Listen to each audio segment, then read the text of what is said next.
everyone, welcome to another video. Today we're going to be discussing about properties inside of Java.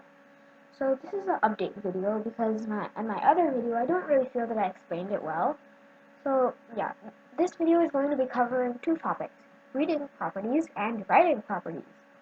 So much like in real life, properties in Java have a key and a value.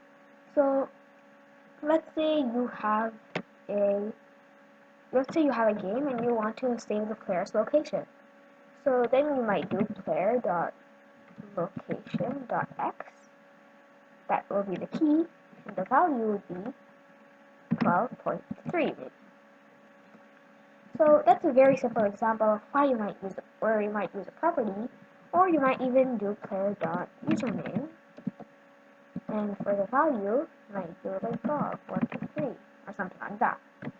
So as you can see, properties are actually quite simple. It's not like a hard concept like quaternions or anything, but yeah. So let's get coding now.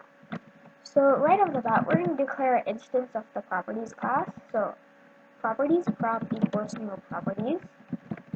What this does is it tells Java to use the class called properties, which is already made for us, and we're just going to call our variable prop, because it's easier to type out. So we're going to import it from the java.util package, because if you import it from somewhere else, it's not going to work correctly.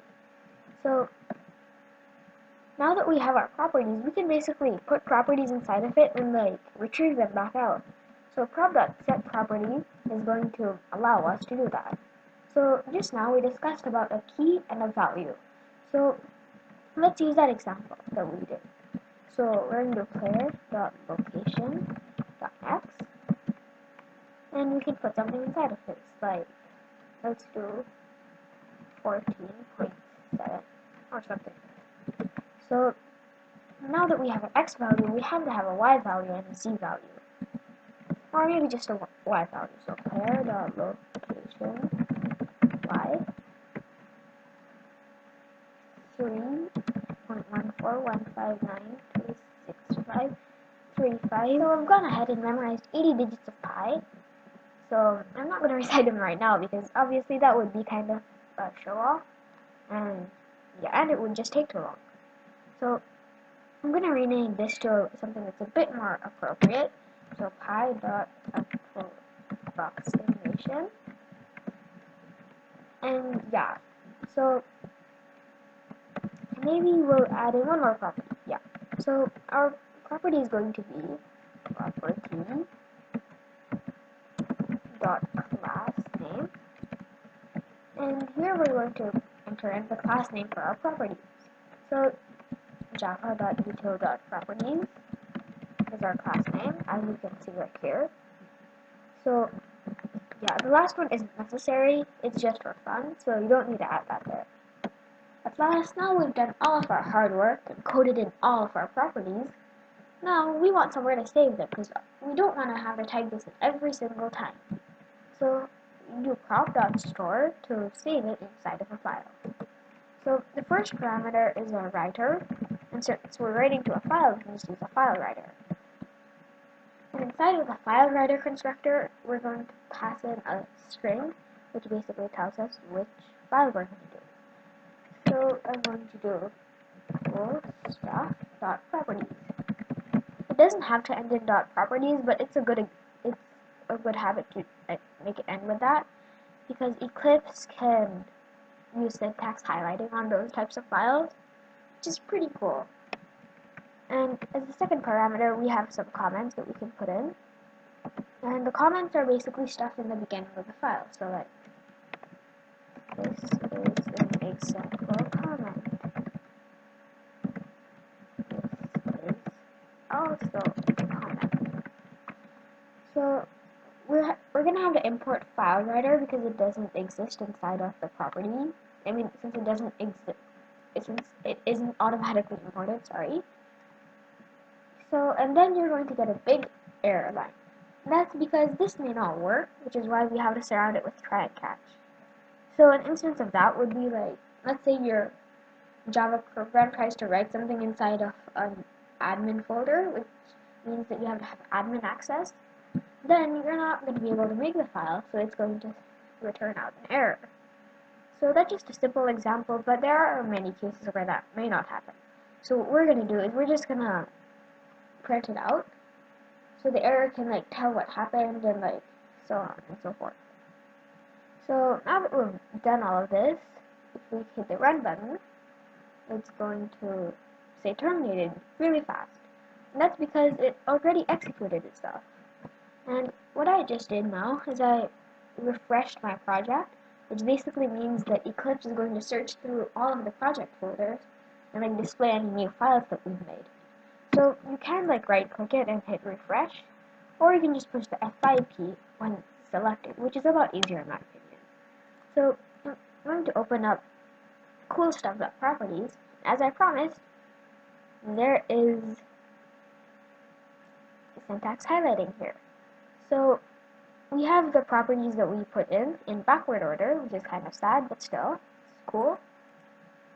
So we have player.location.x, which is 14.7, pi.approximation, which is right here, and properties.className, which is java.util.properties. So all of our stuff got stored in there correctly, and let's say we are writing an application which is going to read it. So I'm just going to delete all the code which puts stuff in.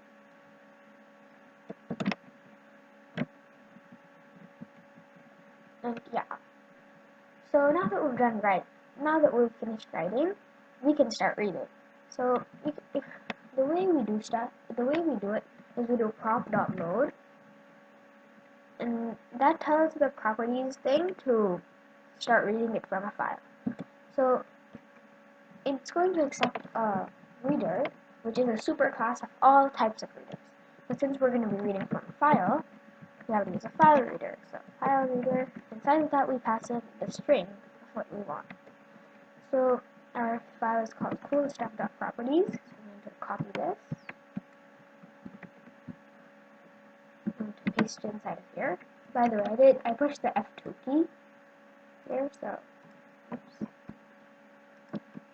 Okay, that was a bad idea.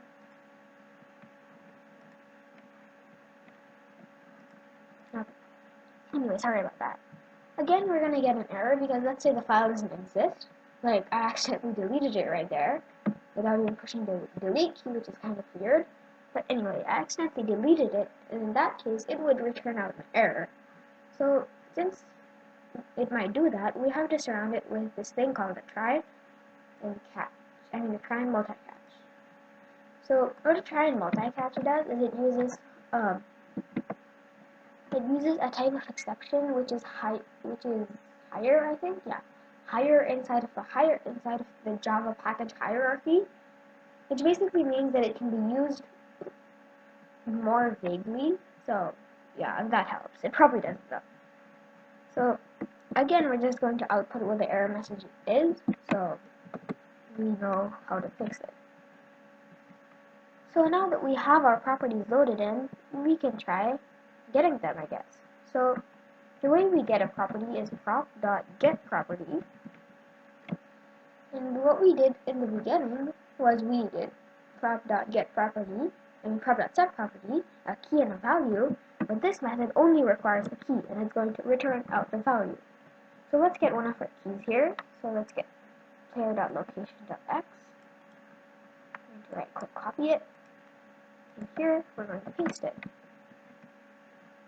And right now this code will not do anything by itself. I can even try to do it. It's not going to work.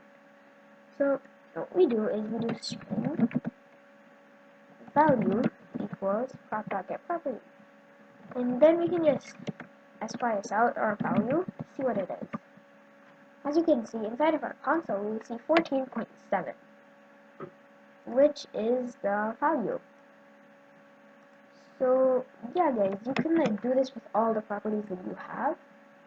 And this is actually really useful when you're saving user information. Like for example, on my game devlogs, I have this file called login.properties. I'm not going to open it right now because that has passwords and stuff in it. But what I use it to do is saving the password for here, so it can automatically know what the password is supposed to be. So obviously that actually isn't like a hack or something. If you change the stuff inside of the properties file, it's just going to change the password that's going to be displayed in the game. It's not going to actually change what it can be. So yeah, everybody, I hope I described this correctly, because if I didn't, then please correct me in the comments. And yeah, so if you like this video, drop a like below, and thanks for watching, and always, if you liked it, then please consider subscribing. So yeah, thanks for watching. Goodbye.